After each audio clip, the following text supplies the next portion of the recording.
Hello and welcome back. This is the video lecture for EGM 2, Week 5, Day 2. This is Part 2. You should have watched the previous lecture that was a bit long, 30 minutes, and I'm sorry about the audio for that presentation. It wasn't working, so I've switched devices, so this video won't have the same volume problem. Hopefully you got through that okay. Okay, so this lecture will only be about 10 minutes long. And what I'm going to go over a little bit is what are called effective openings. In the previous video, I talked about, the structure of the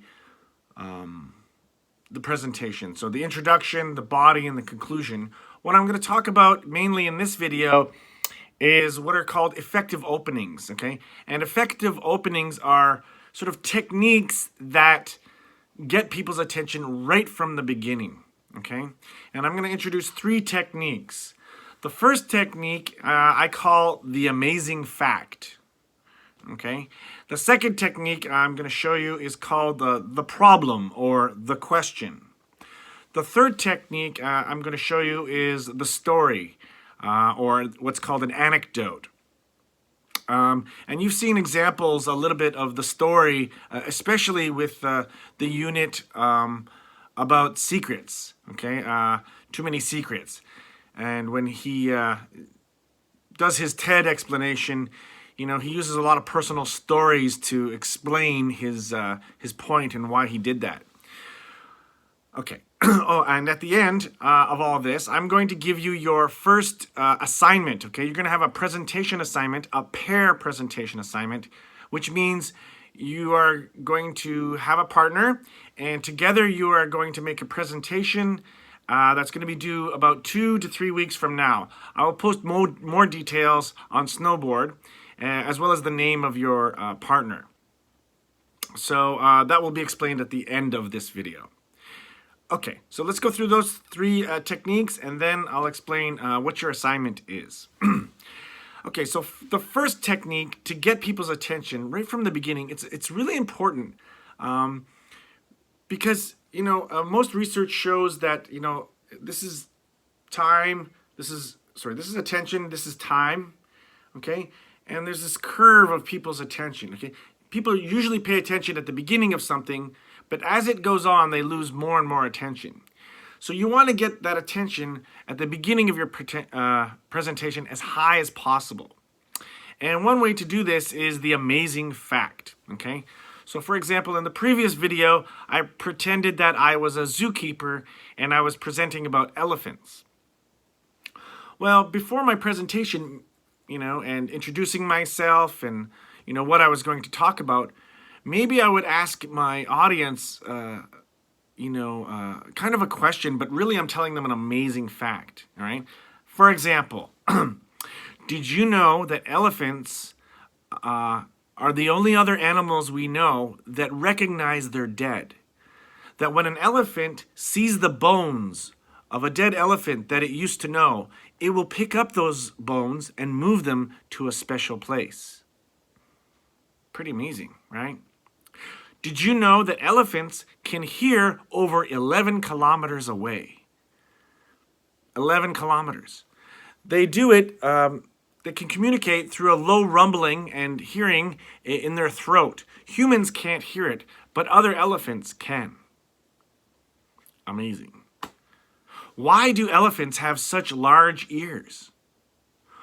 Well, if they don't have large ears, they die. The reason being, okay, the ears are full of veins. And when an elephant flaps its ears, okay, it acts like air conditioning.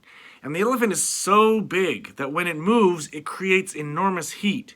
If it doesn't get rid of that heat by flapping its ears and sometimes, splashing water with its trunk, it will die. Okay, so those were 3 examples of using amazing facts about elephants to try to get the audience interested in knowing more about elephants.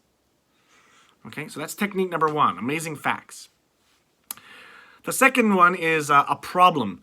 So if you've done your audience research and you've prepared well, as we talked about in the previous video, you could probably guess that the audience has a particular problem, and maybe your presentation, you want to solve that problem. Okay? For example, if I could show you a way to learn English and speak fluently in less than 1 week for almost no money, would you be interested? Okay? If I could show you a way to meet a handsome rich boy who would love you forever in 1 week, would you be interested? Okay? I'm thinking maybe, I don't know if it's a problem or an issue or something that interests you. If you could earn money and earn experience toward a future job while studying at school, would you be interested? Okay, all of these are sort of problems that I imagine students might have, and I'm trying to propose a solution for them. Okay, that gets a lot of people's attention. All right. The last technique is a story. So you kind of tell a personal story, or a funny story or a sad story to try to get some connection to the audience. Okay, to try to sort of establish some emotional connection. For example, I'm going to tell you a story about a Korean ajushi I knew, okay? And he went to Vancouver in Canada, okay? He flew there for two reasons. One, he wanted to visit his daughter who was studying there, and two, he wanted to do some business, had some business meetings. So he flies over to Vancouver, he goes to the hotel, he calls his daughter, and they arrange to have lunch. So he leaves the hotel, and he's walking across the street when suddenly a taxi hits him, breaks both his legs. Oh, terrible.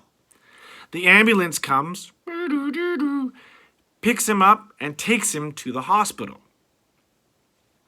At the hospital, the ajushi is in a lot of pain, and he's like, And the doctor comes to him and says, "Oh, how are you?"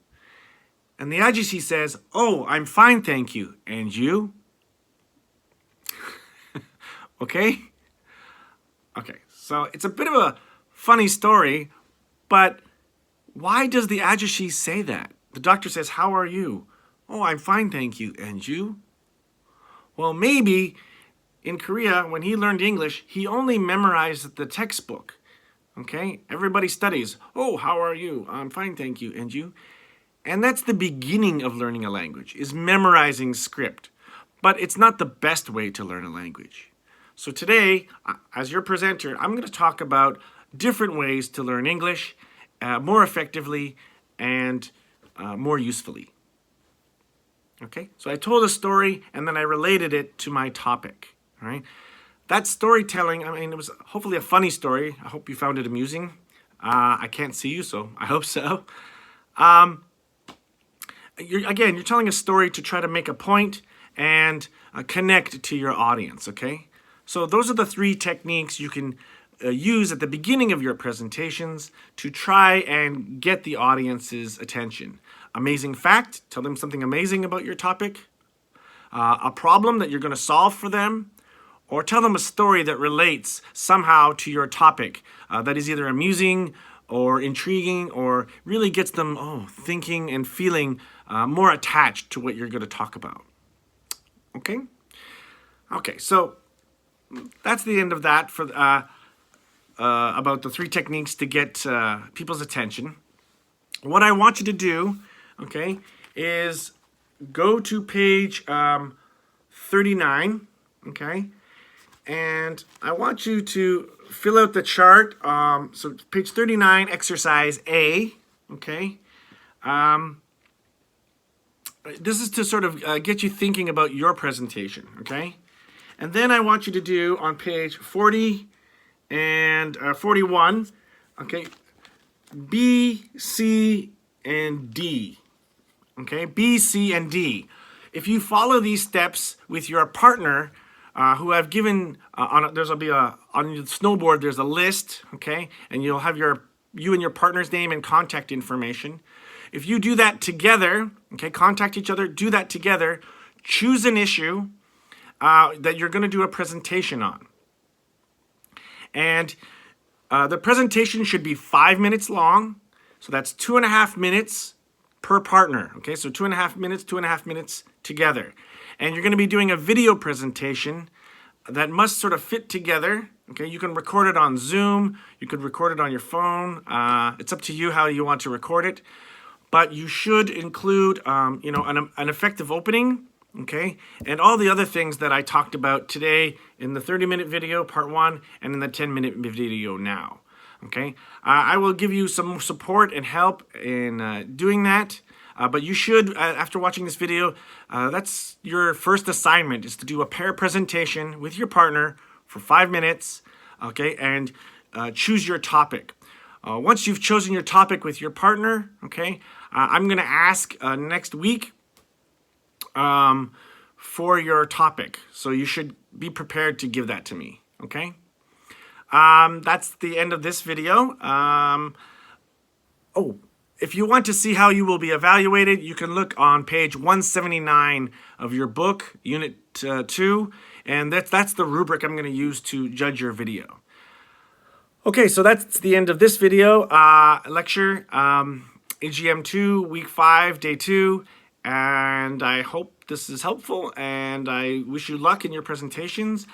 Again, look on Snowboard for more details about the due date and what I expect. Definitely contact your partner as soon as possible. Okay, bye. See you next week.